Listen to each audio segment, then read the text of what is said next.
Hello, my name is Karen Brosi, and I'm here today with Sharon Kreider, both of us in Bozeman, Montana, at the studios at Western CPE with our filmmaker, Emily, behind the camera for us. We are here from California, where we both practice, in order to talk about a few federal hot topics, but I think there's one that's really kind of an issue that we want to address.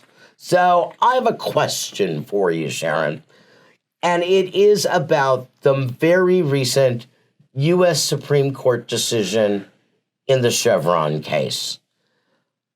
Can you give us a little bit of background about that, what it was, and then what does it mean for us in the tax preparer community, or does it even mean anything at all?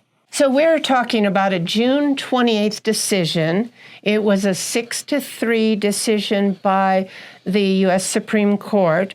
Chief Justice Roberts wrote the opinion with Justice Kagan doing the dissent. It follows very much what we have been seeing before in a more conservative court versus a liberal end of the court on the decision. So what happened is the Chevron Doctrine was overruled. You go, Chevron, oil, gas prices? Well, the Chevron Doctrine, now this is Chevron USA versus Natural Resources Defense Council, Inc. It is a 1984 decision. So for 40 years, the Chevron Doctrine said that the decision by the U.S. Supreme Court in 1984 mandated that courts defer to federal agencies' interpretations of ambiguous statutes, laws from Congress, many of them that we would deem ambiguous, that those statutes that those interpretations by an agency of a statute, think EPA, FDA, the variety of initials, that the court must defer, that federal courts must defer to the agency regulations as long as those are reasonable. So that for 40 years meant that EPA regulations in a lawsuit against EPA, the court could, and definitely often did, defer to the EPA agency regulations in making a decision. All right, so that's the Chevron Doctrine 40 years ago.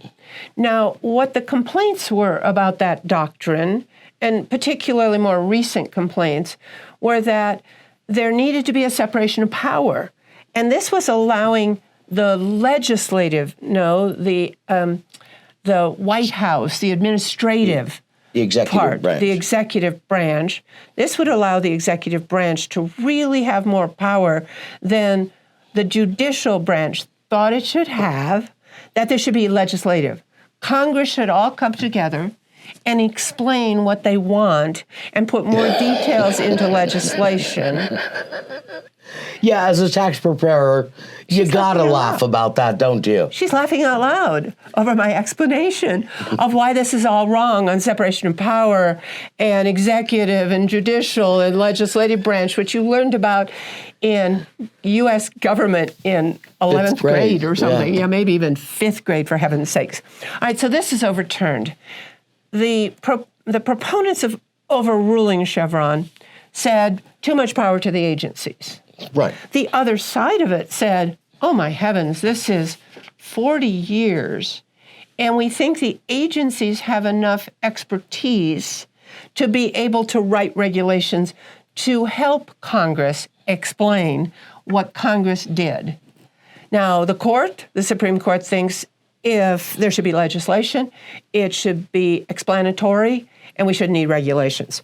All right, so that is the case. And in fact, I wrote down the site, but if you just Googled, if you just Googled overruling the Supreme Court decision on Chevron Doctrine, you will come up with many, many explanations of the Loper Bright Enterprises and the Relentless Inc. cases. There were 2 cases that came through on this decision. So I don't know that I care about what happens.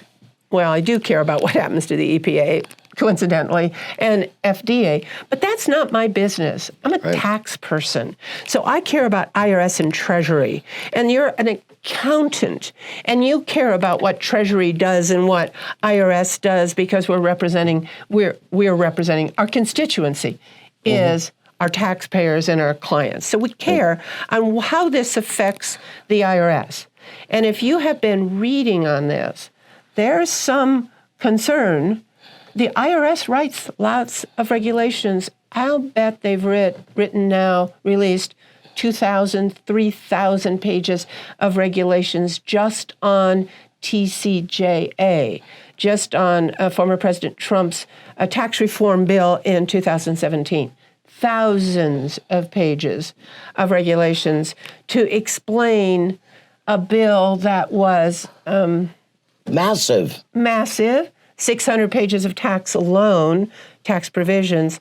But also, did we really expect that Congress would be able to say, well, on line something or other on the 1120, you would put this, or we mean this to say these things when you see the pros and cons? We probably didn't expect that. All right, so then I'm going to reassure you, I think, we'll have lots more coming out on Chevron over the next year or 2 as the court cases show up. But right now I'm thinking about IRS and the tax court. Yes. As compared to an EPA, Environmental Protection Agency rule that goes to a different federal court. I don't know that a judge at a particular federal court hearing something on EPA is an expert on Environmental Protection Act law or regulations. But what I do think for the federal tax court, that court is staffed by judges that do know tax law. Yes. And while they may have deferred to Chevron in some cases, remember it says as long as deferring to the IRS is reasonable, now the judge still gets their own personal opinion, right? And is this reasonable or not reasonable in particular regulation? But I think we have a better chance that we will not be disturbed, at least in the short run, on what comes out of our tax court.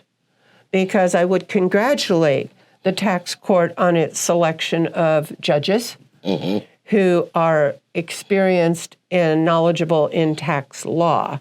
Now, the decision comes out against the taxpayer. The taxpayer appeals. Correct. And they go to the appellate court. The appellate court will no longer be required to defer because Chevron has been overruled. Right. So decisions going into that start in the district court or go to the appellate court, we will see some of the kickback on the Chevron doctrine. But we've had that before. We have had decisions come from tax court, appealed into a, CA9 versus CA5, and nobody likes California. I was going to say Circuit. Our own wild and wacky California Ninth Circuit. Yes. Yeah, I don't know that we're particularly loved in the Ninth Circuit, but there have been decisions before that were different. And either the Supreme Court took them and heard the dispute, or the Supreme Court said, just do your own thing in your own district. Right. So I think we're used to that. I'm not expecting that we will see what other industries, what other taxpayers or applicants or plaintiffs will complain about, with this exception. So we talked about this because we wanted to have some information for you, although I would tell you it's preliminary since this decision just came out June 28th. There will be a lot more information coming to you from not only Western CPE, but every other provider, legal firm, your lawyers that you deal with. But here's one that I thought will come up immediately, and that's FinCEN's rule, Treasury. So FinCEN, Financial Crime Enforcement Network, came out and said every limited partnership, LLC, S corporation, and C corporation must register with a BOI report, Beneficial Ownership Interest Report. Now, that is not in the law. The FinCEN says it's to stop money laundering. We can't be known in the United States as a tax haven for the rest of the world to hide their money because we don't know who owns a particular entity. So BOI reporting with FinCEN is in progress right now. Correct. And each entity that is registered with their state, for California, with the Secretary of State, then must have a BOI report with documentation of the ownership, driver's license, passport, filed with through a portal that FinCEN has. There's already one court case on that where a federal district court said, I don't see any authorization, any legislation that allows or requires 32 million entities, somewhere around that number, 32 million entities to do a registration of this extent with FinCEN. So I would bet that's the first one that you and I might see.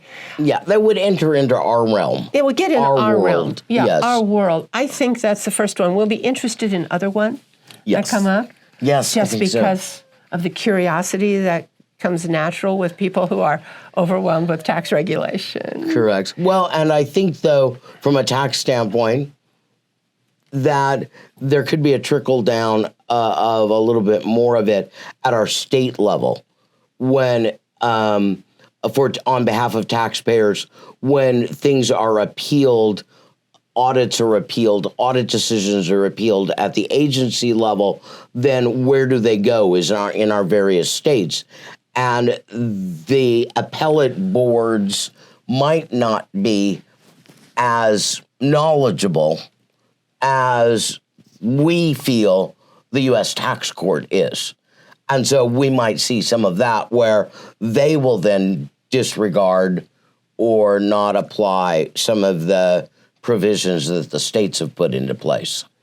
And that's certainly why Karen and I talked together about what federal looks like and what state looks like, because as we're discussing this topic, she says, I wonder what the state will do with the changes that have resulted from overruling the Chevron Doctrine. So we'll see as this goes on. Well, thank you, Sharon, because that is informative, and we'll look forward to hearing more from you on that. And so that's just a little tidbit. I know for a fact she'll probably have a little bit more information and news on that coming up in our federal tax updates later this year for the fall and winter months. But thank you for being here. We've enjoyed our time with you. Thanks. Thanks.